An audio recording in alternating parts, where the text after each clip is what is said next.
Progress. All right. Welcome back to Empowering the Healer Within. My name is Peter Van Twyver. I'm your host. This is season 2 of Self-Care for Healers online masterclass series, and it is my privilege and honor to introduce Kendra Raymond. Thank Kendra, you. Thanks for being part of our journey. So Kendra is a wellness coach focusing on finding the proper individual balance for each of her clients, using a blend of yoga, traditional fitness modalities, energy healing, body work, meditation, and nutritional consulting to develop a program that will bring balance to body, mind, and spirit. Yes, sir. With 24 years of yoga mindfulness practices under her belt, as well as multiple certifications, Kendra uses her experience, expertise, and intuition to assist clients in achieving their goals. In addition to helping clients, Kendra enjoys being a thought leader and expert in her field to raise collective vibration amongst fellow healers. I love that bio. That is awesome. Thank you. Yeah. I'm a little passionate about what I do, Peter. Just gonna warn you. So be prepared to reel me in if you need it. Excellent. So Kendra, thank you so much for being part of our journey. Pleasure. And why don't we start off by asking you what got you started on your wellness journey?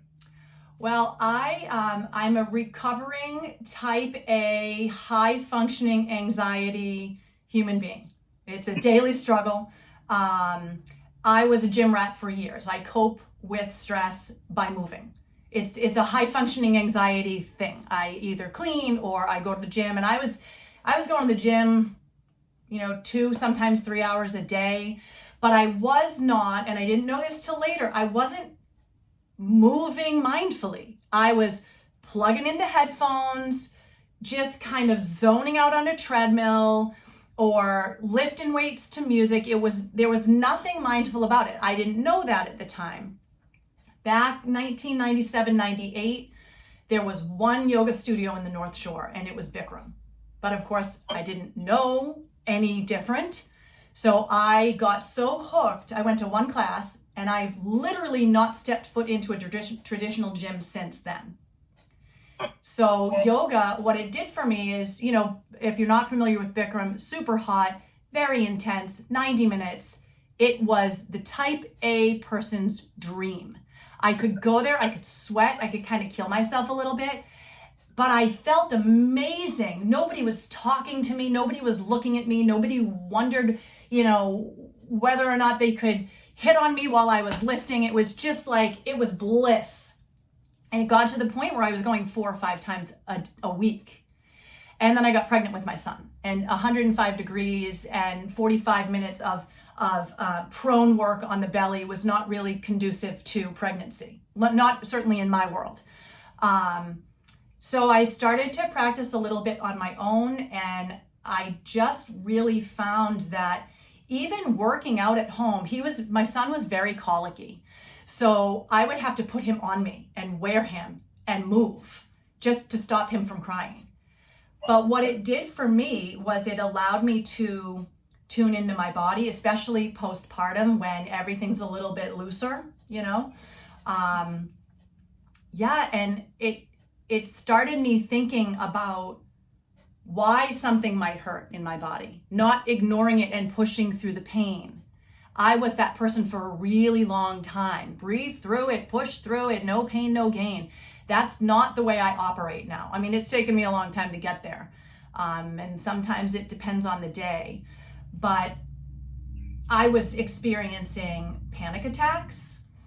This was, before yoga started. Panic attacks, sleeplessness, extreme kind of mystery inflammation that no doctor, picture of health, nothing's the matter with you. Every biopsy, every blood test that they ran, I was fine.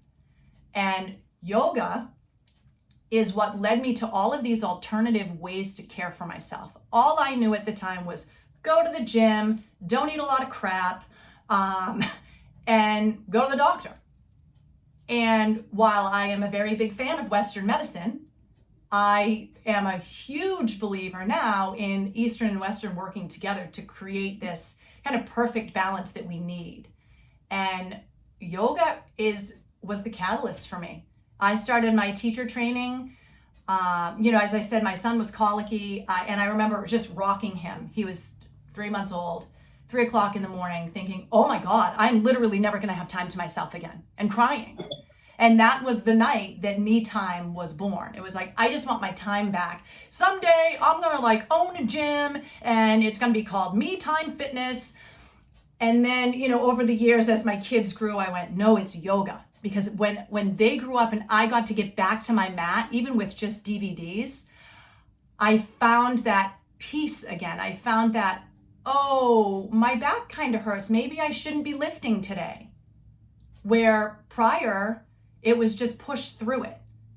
Ignore what your body's telling you, or be so out of tune with what your body's telling you that you get this mystery inflammation that comes seemingly out of nowhere, but that has probably been fed by cortisol shooting through your body in acute stress situations and feeding this sugar, because it creates glucose, feeding this sugar into your body and creating inflammation.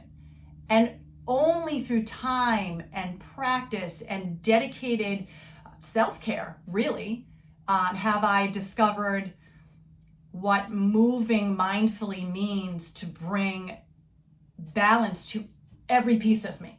My mind, my body, my soul, all of my emotional bodies and mental bodies.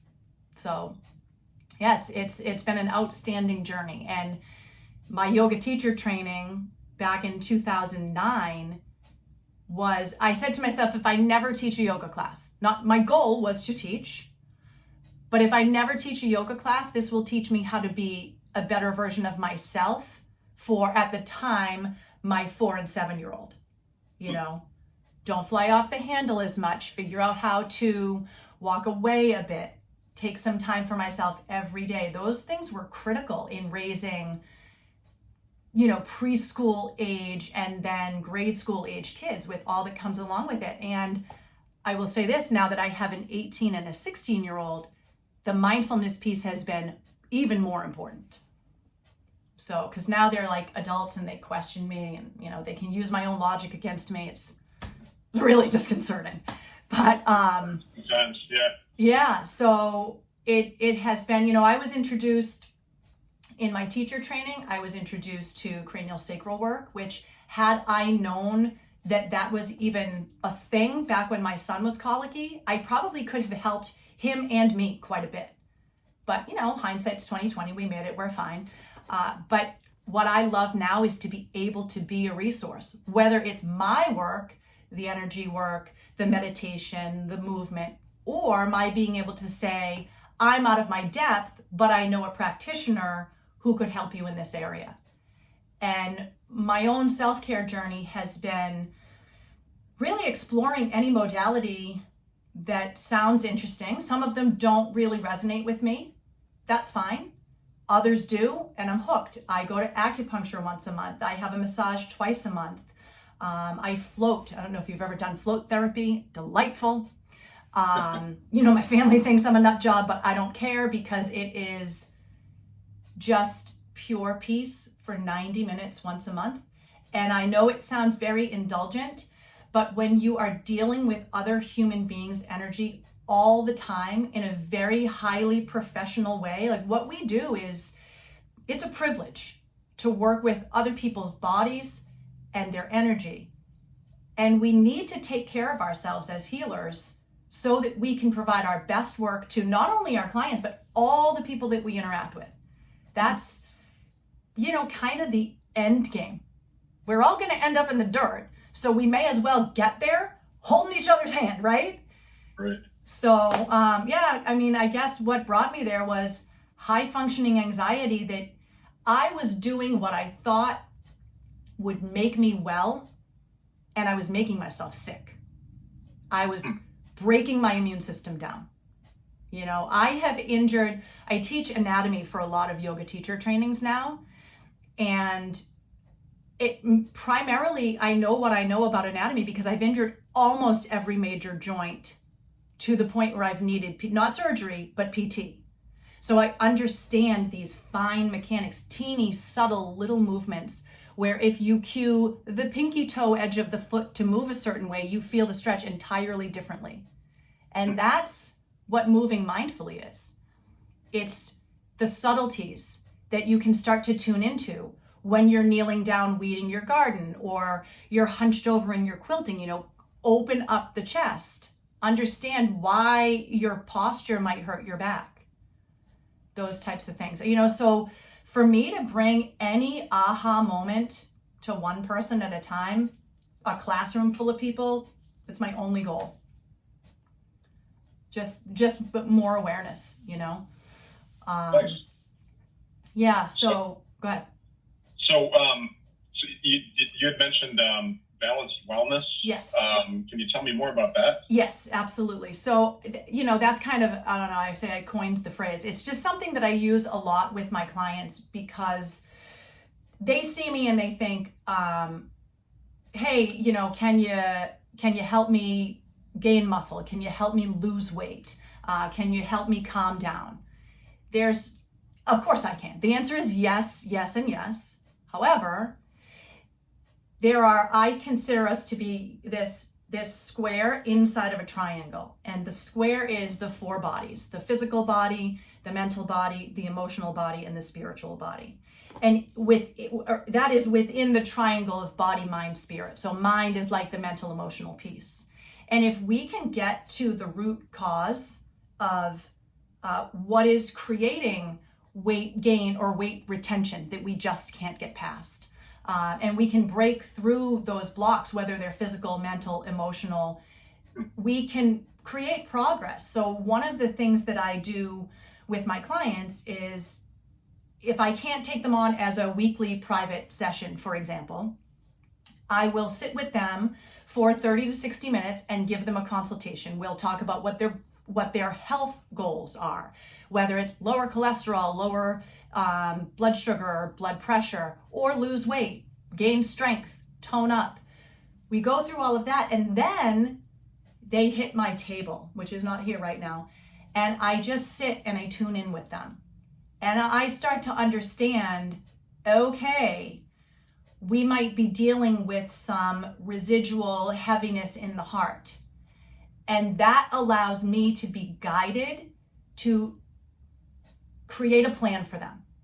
That plan could be, I have a virtual studio where it's kind of hybrid. Some people will come to my physical space and others will be online with us. But it might be, all right, you should attend these 2 classes a week, but you should also attend 2 additional in my on-demand library. And they get a comprehensive plan that includes movement, meditation if appropriate, recommendations for on-demand content, and specifically what areas they might focus on. So I have different segments of on-demand, like you're going to want to do more restorative, or you're going to want to do more hip and hamstring opening. You're going to want to do a little bit more fitness and look for the classes that focus on strengthening or sculpting. It really all depends on my client, but what I can do is I can create a plan for them that they can either take and do with what they wish, go to their gym and kind of say, all right, I need more cardio, or they can work with me for accountability's sake, because that's where it really comes in, is you might know what to do, but are you going to do it? And they can, purchase a membership, and that membership allows them access to all of these classes, and also access to 1 energy session a month or more if I feel it's necessary. And we tweak the plan, because by continuing to tune in to all 4 of these bodies and that mind, body, spirit, trinity, we create change. And it's not going to be comfortable. And you might not want to sweat. You might not want to be sore. You might not be comfortable still meditating.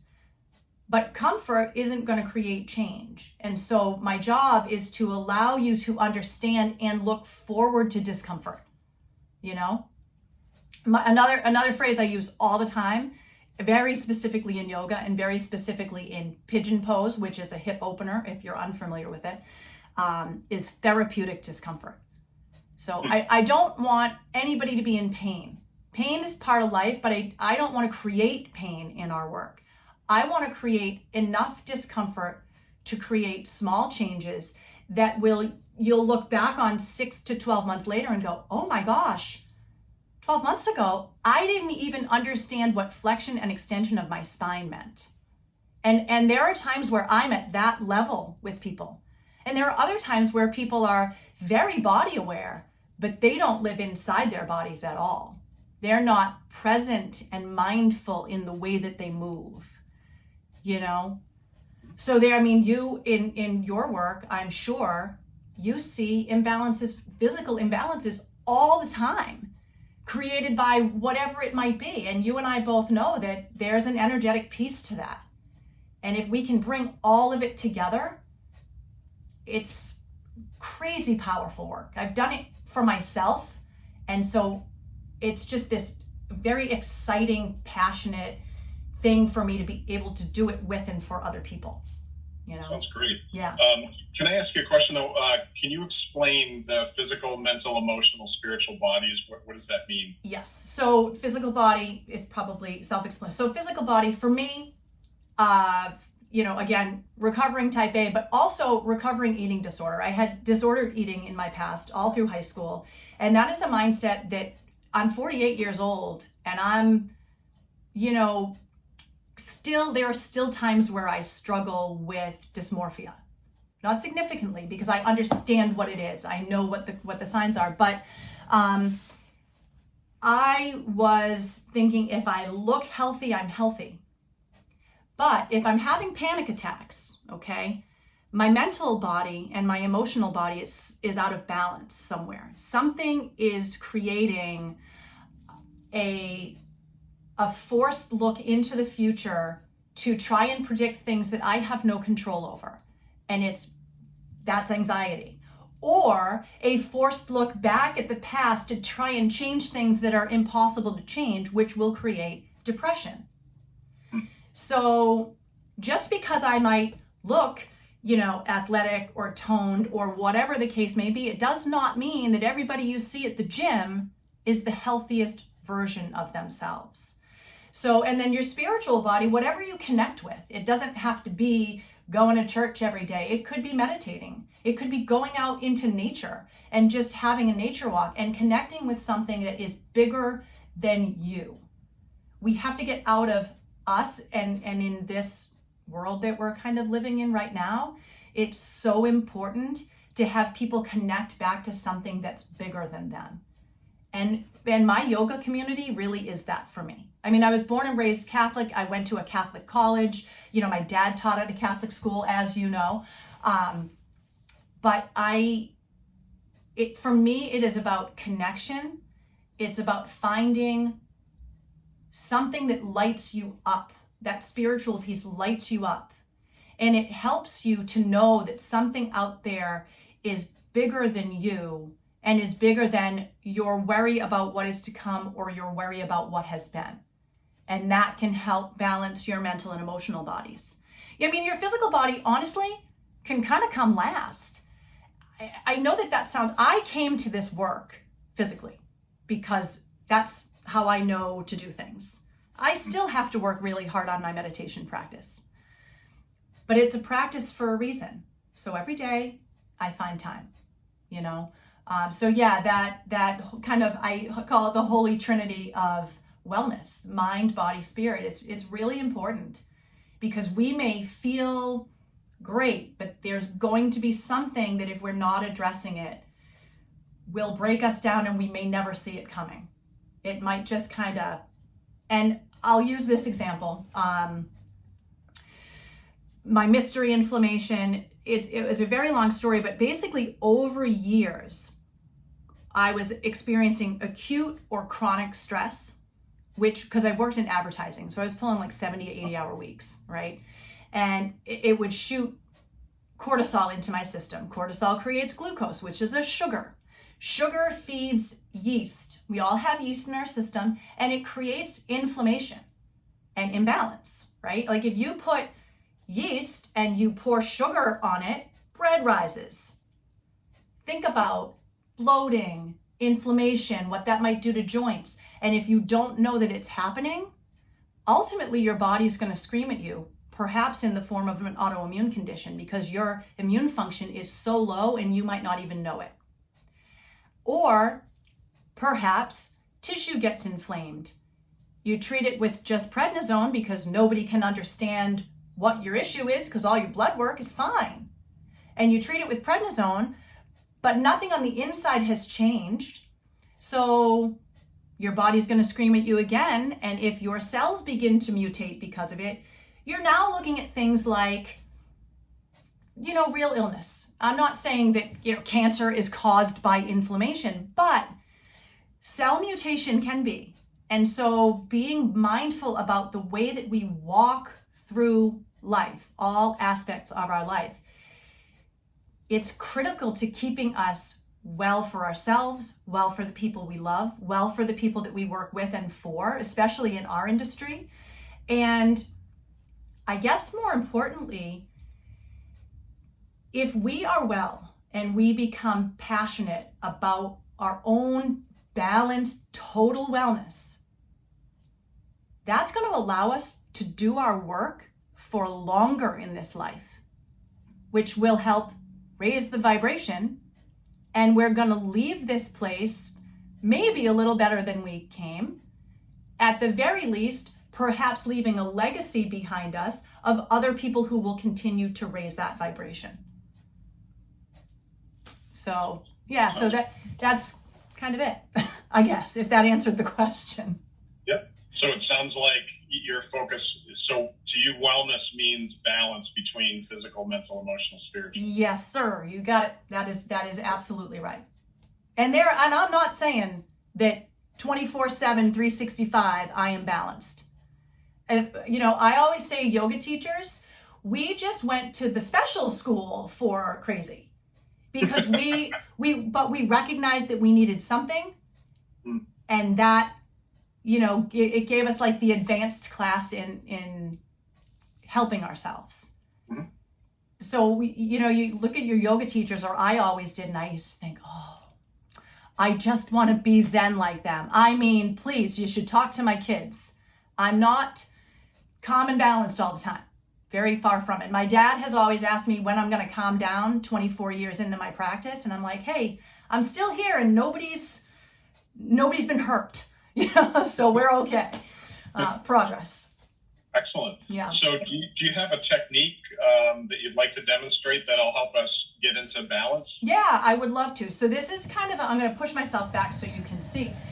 It's a bit of a 101 technique. I'm just going to do maybe 5 minutes of chair yoga with you, but it's going to be cued pretty mindfully about, how we are holding our bodies. So all I invite you to do is just find a comfortable seat. I would recommend sitting toward the edge of your chair so you're not slumping down, and just allow your hands to rest down on your legs.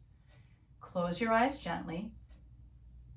And as you arrive in your seat, start to feel your feet on the earth. If you have the opportunity to have feet bare or stocking feet, that would be great. I invite you to start by just lifting the toes up off of the floor and notice the other points of the feet that are in contact with the floor. And then as you allow the toes to drop again, notice the pads of all 10 toes as they reach the earth. From there, notice the weight of the hands on the legs, the weight of the sits bones into your chair. And imagine from the base of your spine, you're actually rooted into that chair, kind of cemented in. But you can grow from the base of the spine right up through the crown of the head, as if a little string is reaching you toward the ceiling. Imagine the shoulders releasing down your back. And then bring your attention to the skin of the face. Noticing first the space between the brows, the corners of the eyes and the lips. See if those areas might be able to soften a bit. Imagine you have a grapefruit between your chin and your chest. You want to hug that grapefruit just enough that it doesn't drop, but not enough that any juice might squeeze out of it. Bringing neutral to your cervical spine and the neck. And as your body begins to feel neutral here, allow yourself to tune into your breath. And all I mean by that is notice that you're breathing in and out. How often do we do that in a day?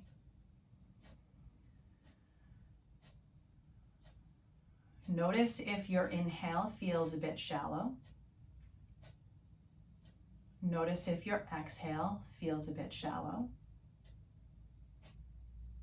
And on your next breath, see if you might be able to deepen them, perhaps imagining from the base of the spine a point of light rising right through the crown of the head as you breathe in. Breathing in so fully that you can't sip in any more air. And as you breathe out, you imagine that light dropping down your back body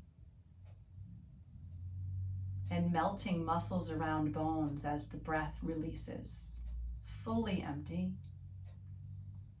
And repeat that deep, full, complete inhale. Breath and light rising.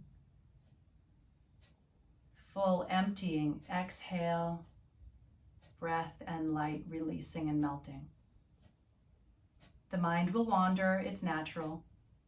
What I invite you to do to become more mindful is notice when a thought arrives, acknowledge it, and let it pass without attaching a storyline.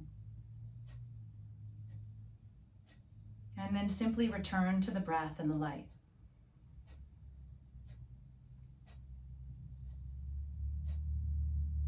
On your next exhale, allow the chin to drop heavily to the chest. Notice the sensation that you feel across the back of your neck.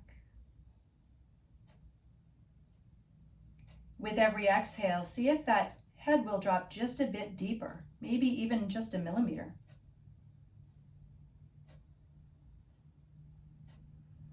We'll roll our right ear to our right shoulder and place a bit of pressure into your left hand onto your knee. Feel how that changes and perhaps deepens the stretch for you.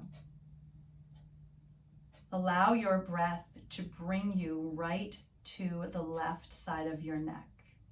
Your inhale allows you to notice, and your exhale allows you to soften. So you might feel a little bit of discomfort and you might be clenching into the jaw or the feet. Relax and notice with the exhale. Roll the chin down through the chest. Bring the left ear to the left shoulder.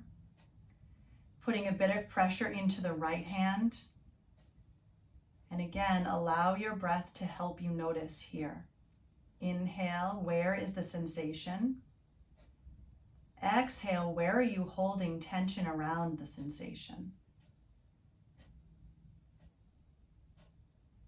And then slowly release the head and level it back, blinking the eyes open. Taking just quickly 6 ranges of motion in the spine. With eyes open now, we'll lift the arms up overhead on a deep breath in, nice and slow. You're going to grab hold of your left wrist with your right hand and reach up and over to your right side. Now, as you do that, your left hip wants to lift up a little bit off the chair. Imagine you could press down into that sits bone and lift your left rib cage up away from the hip, feeling that lateral stretch over the left side body. Again, notice with your inhale and release with your exhale. Next breath in, rise. Switching hands, grabbing right wrist with left hand and reach up and over to your left side. Again, pushing into that right sits bone. It will feel as if your hip crest is dropping and your rib is lifting away as you create space in the waist.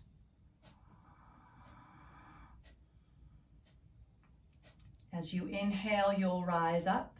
And as you exhale, place your right hand to your chair and your left hand across the outer knee, right knee. Inhale, spine rises. Exhale, twist to your right side. Now, as you're twisting, close your eyes and think about the lower left belly. Imagine it's drawing toward your lower right belly. Inhale, the chest rises. Exhale, your left rib draws toward your right rib. Inhale, the chest rises. Exhale, your left chest draws toward your right chest. Feel how that deepens your stretch. Notice where you feel it on the inhale. Soften shoulders away from ears on the exhale. And then slowly come back through center, blinking eyes open, sending left hand to the chair, right hand to outer left knee. Inhaling, rise, and exhaling, twist, ring out. Now with the hand onto the knee, resist the knee into the hand and the hand into the knee. And notice how that allows you to twist more because it gives you a bit more resistance. So these small little subtleties change the way that our body moves. Coming back through center, taking the hands to the knees. Inhale, lift, open the chest, broadening the collarbones. And as you exhale, imagine you have a hinge at your hip crease and you fold with a little flat back. And from there, belly button to spine, ribs tucked to hips as you round, so cat back. Lifting, opening, breathe in, fold it forward. Rounding, rinsing, breathe out. And I can hear it like popcorn here. We're gonna come back to neutral. One more stretch before we finish. Right ankle will come over left knee. So just seated in a figure 4 pose, and you might feel your hip here already. You're gonna stay there. Resting right hand to the knee, left hand to the foot, you'll lift your chest. If it is comfortable in your body to hinge forward as we did with both feet down, lean forward until you find your edge. And by edge, I mean, where are you feeling maximum therapeutic discomfort, but not pain? Again, breathe and notice. Exhale and soften. And then slowly rise back up, and we'll take the other side. So as we get through these ranges of motion in the body, we start to open a little bit and oxygen flows, blood circulation flows. So you start to, I've told my husband, he travels quite a bit for work, and I've told him to do these things when he flies because it's going to create a healthier body for him. So as we rise back up out of that figure 4, I invite you to place both feet back on the earth, hands to the knees, and close the eyes for 2 deep breath cycles. As you breathe in, scan your body. As you breathe out, notice any changes you might feel from crown of head to tips of toes. Might be subtle, might be a bit more oxygen or blood flow, a bit more awareness of how the body moves. And then slowly blink the eyes open. So that's your basic kind of chair yoga, mindful movement, slow, breath-guided moving. So yeah, that was awesome. Thank you. You're very welcome. It was my pleasure. I know we are running short on time, but I did want to let people know if you would like to contact me about any of what we've talked about tonight or about any of the services that I offer. Easiest way to get in touch with me, you can get in touch with me. It's at MeTime Yoga, all one word. That's on Instagram, on Facebook, and on Twitter.